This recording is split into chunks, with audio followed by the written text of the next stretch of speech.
Let me take a 2-week trip with my ex or no wedding. My fiancé snapped.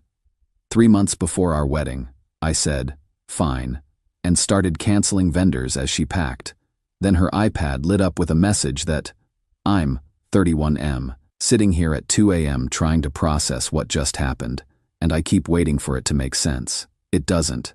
My fiancé Brielle, 29F, and I have been together for 3 years, engaged for 6 months. We're supposed to get married in 3 months. The venue's booked, the photographer's locked in, deposits are everywhere, and her mom's been texting me dress-fitting updates like clockwork. 2 days ago, Brielle told me her first love was back in town. His name's Qley. They dated in college, broke up when he moved abroad for work, and according to Brielle, that was 8 years ago and ancient history. She's mentioned him maybe twice in our entire relationship, always in passing, always with the energy of, yeah, that happened, it's done. Except apparently, it's not done. Qley reached out to her last week, said he was back in the States permanently, wanted to catch up, talk about closure, and where things went wrong. Brielle told me about it casually over dinner, like it was nothing. I said that was fine. Grab coffee, get your closure, move on. Then yesterday, she dropped the real ask. So Qley and I have been talking more, and I think I need to do this properly. I want to take a 2-week trip with him, just to close that chapter before we get married. I put down my fork. A 2-week trip, with your ex, 3 months before our wedding. Yes. I need this, Evan. I can't move forward into marriage knowing there's unfinished business. Don't you want me to be fully present when we say our vows? I tried to stay calm. Brielle, I want you to have closure, but a 2-week vacation with your ex isn't closure. That's something else. She got defensive immediately. Why are you being like this? I'm being honest with you. I'm telling you what I need. Isn't that what we're supposed to do? Communicate? Communicating is one thing. Asking me to be okay with you disappearing for 2 weeks with another man right before we get married is different. That's when she said it. If you don't let me go on this trip with Qley for 2 weeks, there won't be a wedding. I just stared at her, waiting for the punchline, the just kidding, anything that would make this make sense. She doubled down. We're not married yet, Evan. I can still make my own decisions, and I'm deciding I need this. So you can either trust me and let me go, or we can call the whole thing off. I felt something shift in my chest. Not anger, at least not yet. More like clarity. You're giving me an ultimatum. 2 weeks with your ex, or we're done. I'm giving you a choice. Don't make this dramatic. I stood up, walked to the window, tried to find words that wouldn't make this worse. Failed. Brielle, if you think this is a reasonable ask, then I don't think we should get married. Her face changed. Are you serious right now? You just told me you'd rather cancel our wedding than skip a vacation with your ex. So yeah, I'm serious. She started crying. Not sad crying, angry crying. This is exactly what I was afraid of. You're being controlling. You're making this about you when it's about me processing my past. I'm not stopping you from processing anything. But I'm also not going to pretend I'm okay with this just because you framed it as emotional growth. She grabbed her phone, started texting someone. Then she looked up at me with this expression I'd never seen before. Cold, calculated. Fine. I'm going anyway. You can spend the next 2 weeks thinking about whether you want to marry me. And if you try to stop me or cancel anything, everyone will know exactly how insecure you are.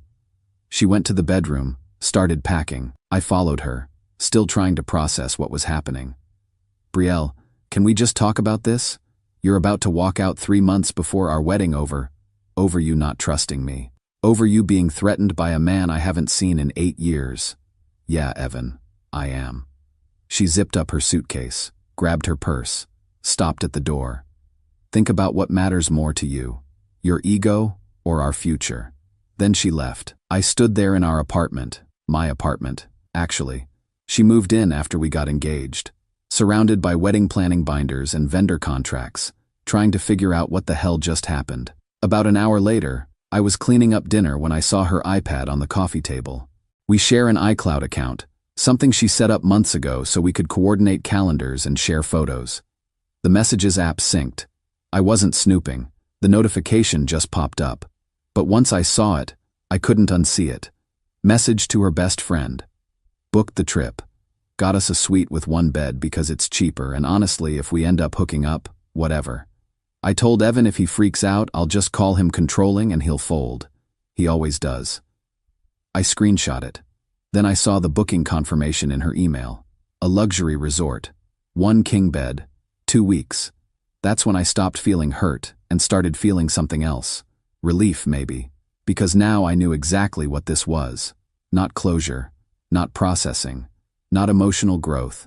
Just someone who wanted permission to cheat on me and make it my fault if I said no. I sat down with my laptop and started making calls. Update 1. After I found those messages, I didn't sleep. Just sat on the couch with my laptop, going through every contract, every vendor agreement, every deposit we'd made for this wedding. The thing about planning a wedding is you sign a lot of papers. And in our case, I'd signed almost all of them. My credit card, my name, my email as primary contact. Brielle had been involved in the decisions, the flowers, the menu, the music. But the actual logistics? That was me. Around 6 a.m., I started making calls. Called the venue first. Explained the situation as professionally as I could. The wedding's off. What are my options? They were surprisingly understanding. We'd lose about 40% of the deposit, but we could cancel without additional penalties since we were outside the 90-day window. Photographer next. She was cool about it, said she'd had a last-minute cancellation for another date and could resell our slot. Refunded us everything minus a $500 rebooking fee. Florist, caterer, DJ, worked my way down the list. Some were more flexible than others. By noon, I'd recovered about 60% of what we'd put down. The rest was just gone. Call it the price of clarity. My sister Nora called while I was on with the cake lady. Mom just texted me. She said Brielle posted something on Instagram about taking time for herself. What's going on? I told her everything. The ultimatum, the messages, the one-bed suite. She was quiet for a long time. Then, "You're calling it off, right?" "Already did." "Good. Want company?" "Not yet. I think I need to do something first." After I hung up, I opened a new browser tab and started looking at flights. If Brielle could take 2 weeks to process her past, I could take 2 weeks to process my future. The future I'd just gotten back. I booked a flight to Zurich, then a rail pass through Switzerland and northern Italy, Lauterbrunnen, Lake Como, the Dolomites, places I'd wanted to visit for years but kept putting off because we were saving for the wedding, or saving for the house, or saving for the future. Turns out, the future I was saving for didn't exist. During all this, my phone kept buzzing. Brielle, sending these weird temperature-swinging texts. "You're being so immature about this. I miss you. Why aren't you answering? Don't do anything stupid with the wedding. We'll talk when I get back. You're really going to throw us away over this?" I didn't respond to any of them. What was there to say? She'd made her choice at that dinner table. I was just respecting it. 2 days after she left, I got an email from the venue coordinator. Subject line, "Urgent, name change request." I opened it, already knowing what I'd find. Brielle had called them, told them there had been a miscommunication, and that I'd agreed to let her take over the primary contact. She wanted to change the contract to her name, keep the date, keep everything locked in. The coordinator was emailing me to confirm. "Your fiancé mentioned you both discussed this, but we need written authorization from you since you're the primary signer and financial guarantor." I forwarded them the screenshots, the ultimatum text, the message about calling me controlling, the booking confirmation for her trip with Qley. Then I wrote back, "There's been no miscommunication.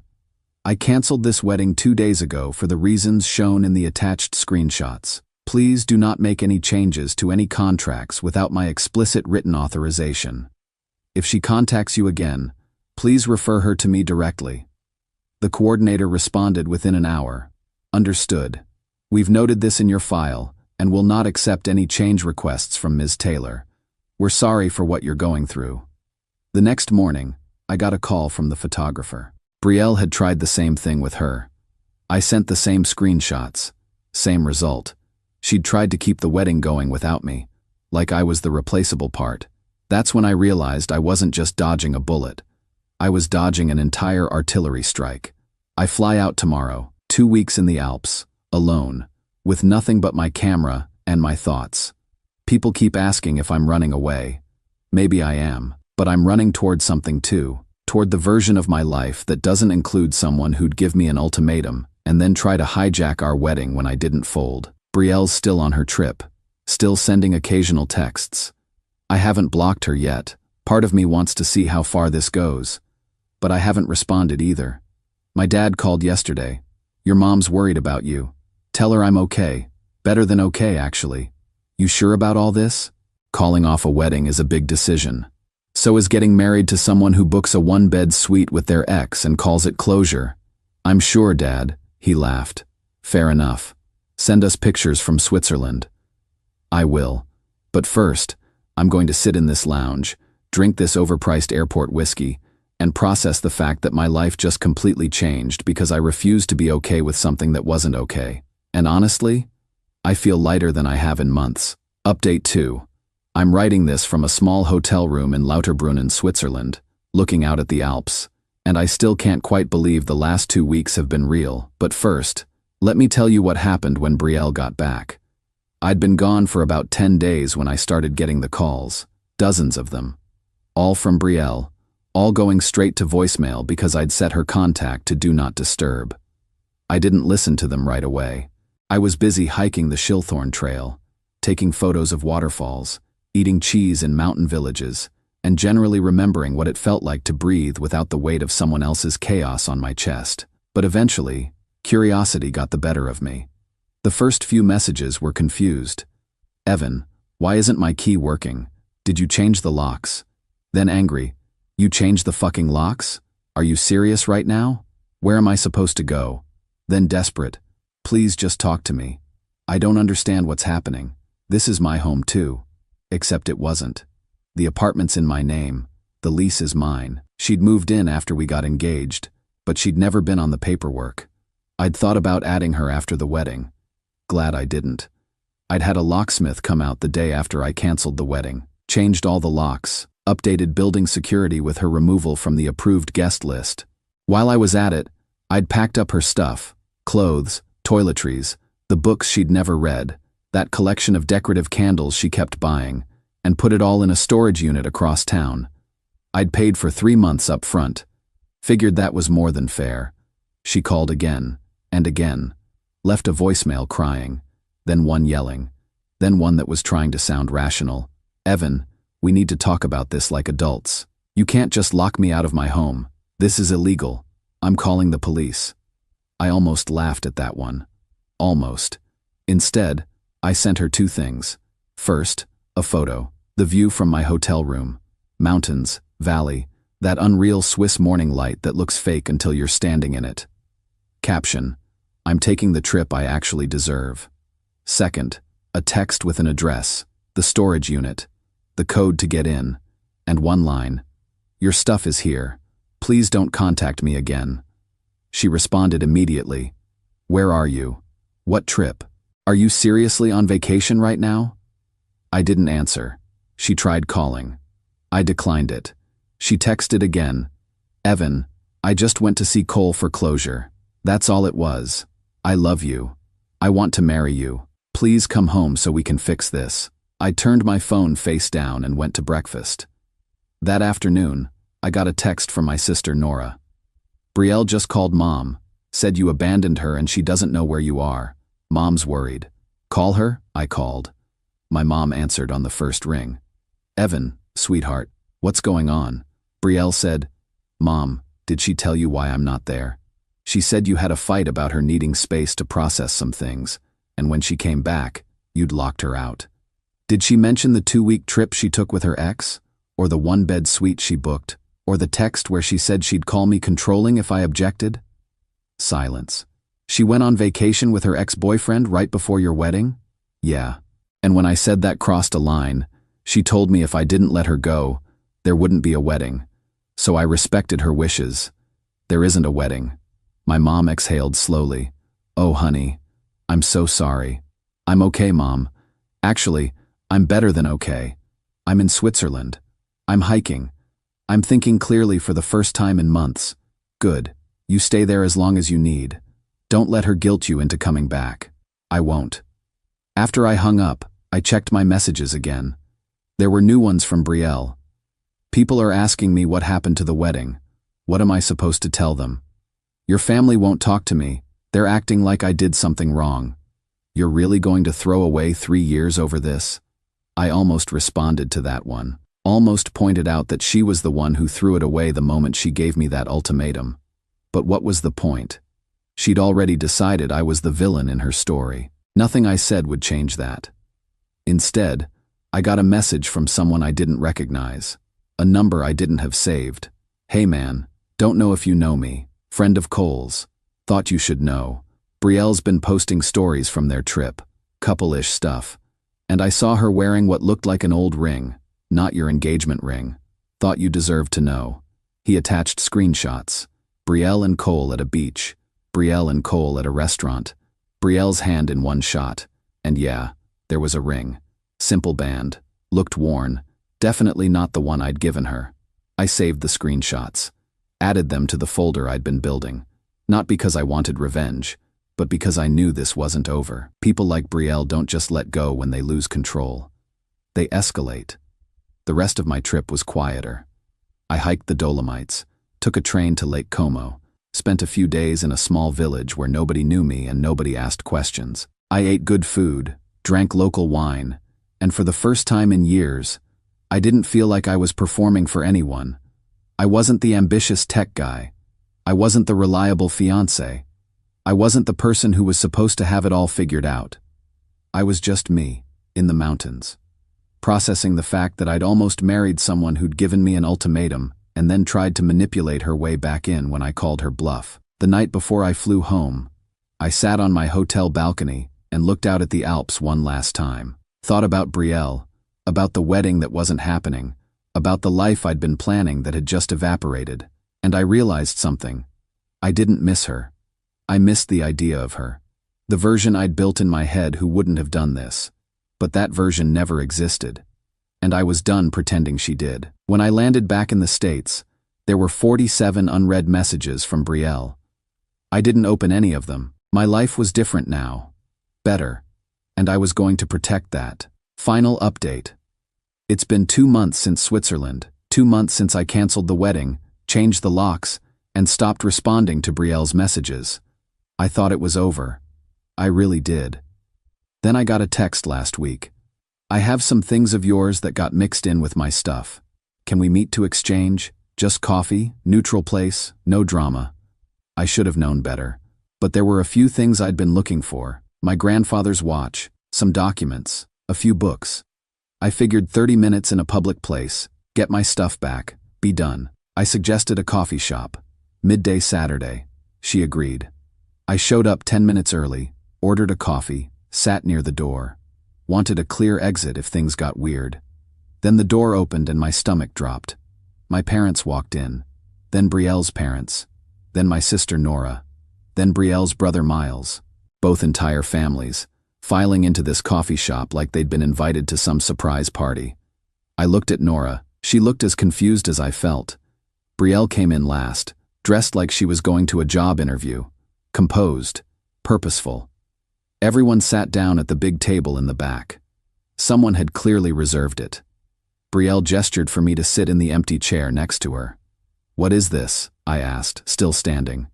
"Evan, please. Just sit. We all need to talk." I stayed standing. "You said you wanted to return my stuff. You didn't say you were staging an intervention." Betrayal's mom put a hand on my arm. "Sweetheart, we're all here because we love you both. We want to help you work through this." I pulled my arm back. Work through what exactly? That's when Betrayal started crying. Not the angry crying from before. This was different. Practiced. "I messed up," she said. "I know I did. I was scared of getting married, and I handled it in the worst way possible. I hurt you, and I'm so sorry." She looked around the table. Everyone was watching. Her dad nodded at her, encouraging. "I've been in therapy," she continued. "Working through my commitment issues, my fear of intimacy. And I've realized that what I did was a defense mechanism. I pushed you away before you could leave me. And I'm sorry." My dad cleared his throat. "Evan, we've been talking with Brielle and her family. She's clearly made some mistakes, but some mistakes." I looked at him. "She gave me an ultimatum, told me if I didn't let her take a 2-week vacation with her ex, she'd cancel the wedding. So I canceled it for her." Brielle's voice got smaller. "I didn't think you'd actually do it. I thought you'd fight for me. Fight for you by letting you go on vacation with another man? In a 1-bed suite?" Her mom's face changed. "A 1-bed suite? She didn't tell you that part? Or the part where she told her friend she'd call me controlling if I freaked out? Or the part where she tried to hijack our wedding contracts while she was gone?" Brielle was full-on sobbing now. I was scared. I didn't know what I was doing.